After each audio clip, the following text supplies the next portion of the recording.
Salut à tous et bienvenue sur ma chaîne YouTube. Je reposte une vidéo qui a été publiée il y a plusieurs mois maintenant. Bien évidemment, le dynamisme n'est pas le même, mais le contenu reste très intéressant.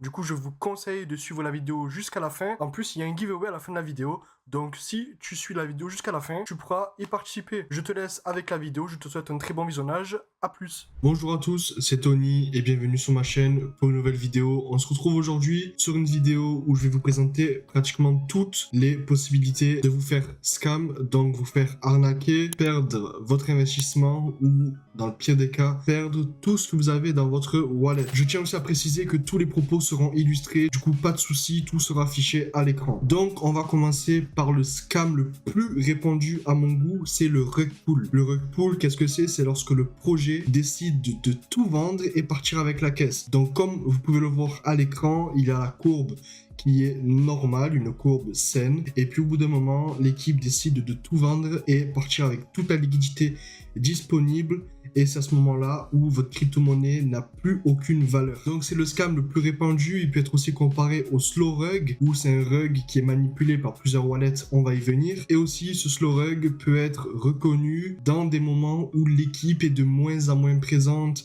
ne répond de moins en moins, et c'est vraiment le gros red flag. Un red flag, c'est quelque chose qui prouve qu'une situation n'est pas très bonne pour le bon déroulement d'un projet. Du coup voilà. Ensuite, il y a le fameux honeypot. Le honeypot, comme vous pouvez le voir à l'écran, c'est une courbe qui monte sans arrêt, et en fait ça signifie que la vente est impossible. Ça veut dire que les administrateurs du projet, donc le contrat, interdit à la vente, et seuls les administrateurs du projet peuvent vendre leur crypto-monnaie. C'est pour cela que la seule façon de voir un honeypot, c'est malheureusement de rentrer, de rester collé dedans, donc le honeypot, le pot de miel. Et comme vous pouvez le voir à l'écran, les transactions d'achat et de vente, ils sont régulières, mais les ventes sont seulement faites par la même adresse. Il faut faire aussi attention parce que des fois, des courbes très saines peuvent être des honeypots. Une courbe qui monte, qui descend, qui monte, qui descend, et au final c'est un honeypot. C'est la meilleure façon de vous faire tomber dans le panneau, tout simplement. Ensuite, comme j'en ai parlé, la manipulation des gros wallets. Il suffit qu'il y a, par exemple, le top 1, 2, 3 qui prend pratiquement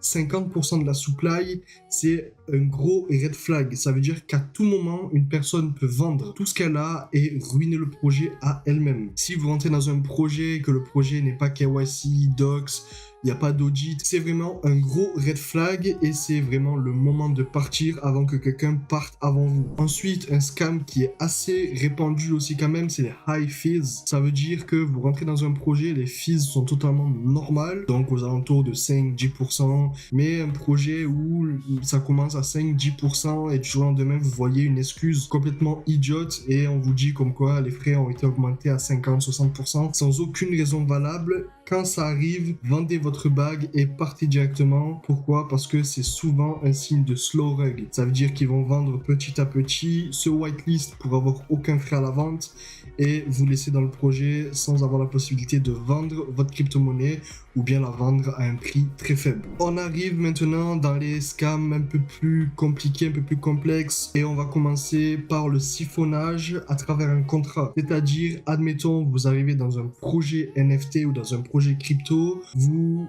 interagissez avec un contrat et vous remarquez que votre wallet a été vidé, c'est-à-dire que vous n'avez plus rien, tout simplement. Votre wallet est vide, vous avez perdu toute votre liquidité, toutes vos cryptos, toutes vos NFT, et ça arrive souvent.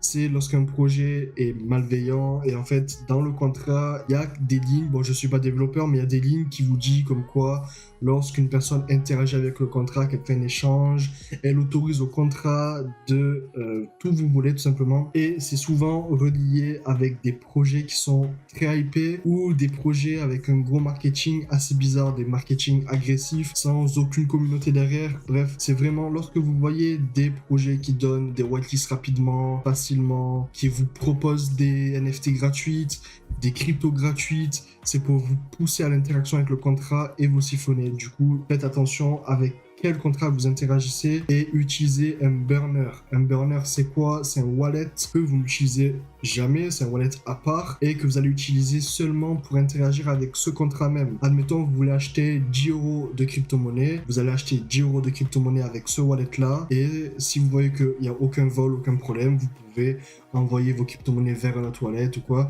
Mais vraiment, le mieux, c'est de garder vos crypto-monnaies dans un burner. Chaque wallet avec chaque crypto-monnaie, comme ça, si une crypto-monnaie a un mauvais contrat, ben, vous pouvez éviter la casse au maximum. Il y a aussi le dusting qui va peut-être rentrer dans le siphonnage, tout ça. Le dusting, c'est bien évidemment illustré à l'écran. C'est les crypto-monnaies que vous voyez qui valent 30 000, 40 000, 50 000 sur votre wallet. Et lorsque vous allez interagir avec cette crypto-monnaie, vous allez tout perdre instantanément parce que c'est des gens en fait qui voient qui a acheté quelle crypto-monnaie. Par exemple, demain vous allez acheter du Bitcoin. Quelqu'un a vu que vous avez acheté du Bitcoin, va vous envoyer des miettes d'une crypto-monnaie, donc du dusting, des poussières. Et lorsque vous allez interagir avec cette crypto-monnaie, vous allez être siphonné instantanément. C'est pour cela que si vous voyez ce genre de crypto-monnaie-là dans votre wallet, surtout ne les touchez pas. Ensuite, il y a aussi les lives, les faux lives de Elon Musk, de Vitalik, des gros influenceurs crypto, ces personnes qui ont une grosse influence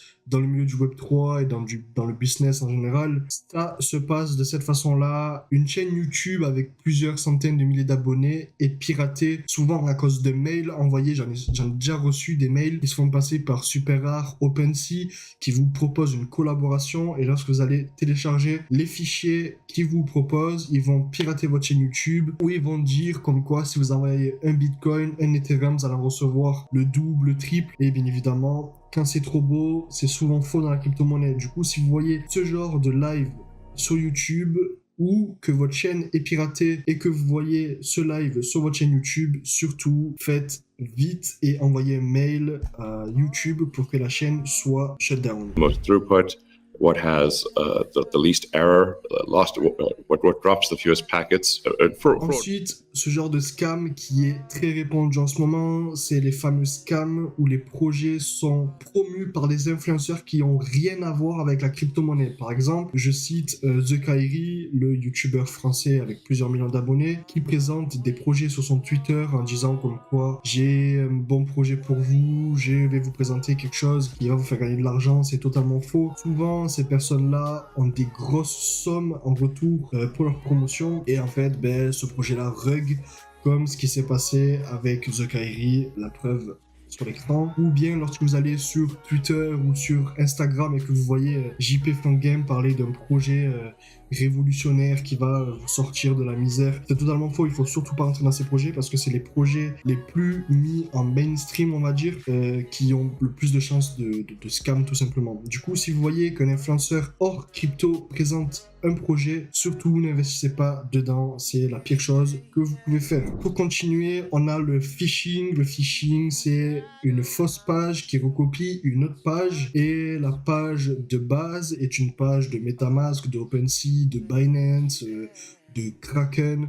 bref, un site de crypto-monnaie en général, et vous allez recevoir un mail ou avoir accès à un site, tout simplement tomber sur un lien qui a été envoyé par une publicité par exemple, et lorsque vous allez arriver sur ce site, le site sera littéralement le même que MetaMask. Ils vont vous demander de vous connecter avec votre wallet et c'est à ce moment-là vous allez vous faire pirater instantanément. Pourquoi? Parce qu'il y aura un smart contract qui va siphonner votre wallet et envoyer tout ce que vous avez dans votre wallet vers un autre wallet et vous n'allez rien pouvoir faire parce que malheureusement dans la crypto, une fois que c'est volé, c'est fini, vous pouvez rien faire. Du coup, le phishing, vérifiez toujours les liens, les URL, que ce soit les authentiques, des vrais liens, Binance.com, Metamask.io, etc., etc.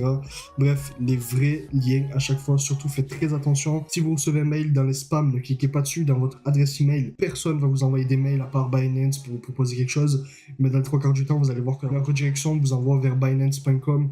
Du coup, surtout faites attention à l'URL et qu'il y ait le petit cadenas en haut dans l'URL. Ensuite, nous allons parler des fake wallets avec un smart contract. C'est quelque chose que je me suis déjà fait avoir. C'est des gens qui vont laisser leur site phrase sur les réseaux sociaux, qui vont peut-être écrire un message comme quoi ils ont un souci avec leur wallet, une crypto-monnaie ne veut pas se vendre et il va laisser sa site phrase et vous, malheureusement, vous êtes curieux ou peut-être un peu malsain au fond et vous allez vouloir vous connecter dans le wallet et lorsque vous allez vous connecter sur le wallet, 10, 20, 30 000 dollars équivalent d'une crypto-monnaie et aucun Ethereum. Ça veut dire qu'à partir du moment où vous allez vouloir envoyer de l'Ethereum sur ce compte pour tout simplement vous envoyer la crypto-monnaie vers votre compte, vous allez voir aucun signe de l'Ethereum que vous avez envoyé. Ça marche de cette façon. Votre compte va envoyer l'Ethereum vers le compte où il y a la fausse crypto-monnaie en soi et ce compte-là instantanément a un contrat en soi et va renvoyer votre Ethereum vers un autre compte. Ça veut dire que vous n'allez pas voir votre Ethereum et c'est comme ça que beaucoup de gens se font beaucoup d'argent malheureusement. Je suis tombé une fois dans le panneau et je tomberai pas une deuxième fois dans le panneau. Malheureusement, ça arrive et c'est comme ça. Donc faites attention, vous aussi ne tombez pas dans le panneau. Nous allons maintenant parler d'un scam qui est très répandu, c'est le pre-sale scam. Ça veut dire qu'un projet va lancer une pre-sale. Donc c'est l'arnaque à la prévente et à la fin de la prévente, une fois qu'elle aura récupéré tout l'argent, plus aucun signe de vie. Ça veut dire qu'elle va partir avec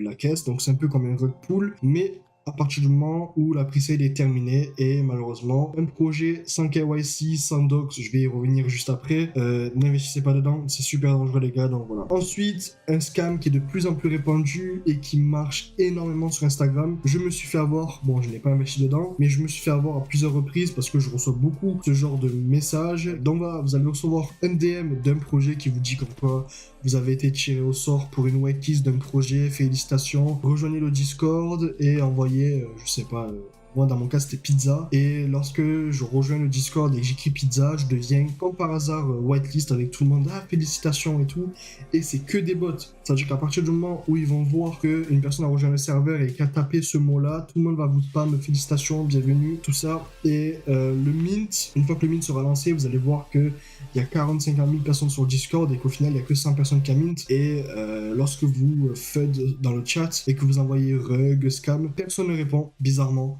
Donc c'est une grosse preuve comme quoi les Discords sont remplis de bots tout simplement. Et pour terminer, je vais vous présenter un scam qui est super répandu en ce moment, c'est dans les NFT. Donc c'est à partir du moment où vous allez sur OpenSea dans Hidden et vous allez voir plusieurs NFT qui sont dedans. Les prix peuvent varier d'un petit prix à un gros prix. Il ne faut absolument pas les toucher. C'est le même principe du dusting dans les crypto-monnaies. Ils vous envoient des NFT parce que vous avez mint ou acheté X ou Y NFT, et c'est à partir du moment où vous allez interagir avec le contrat, donc acheter, vendre la NFT, que vous allez être tout simplement siphonné. Donc maintenant, comment vous protéger de tous les scams? Grand 1, faire attention que le projet soit docs, KYC et un audit.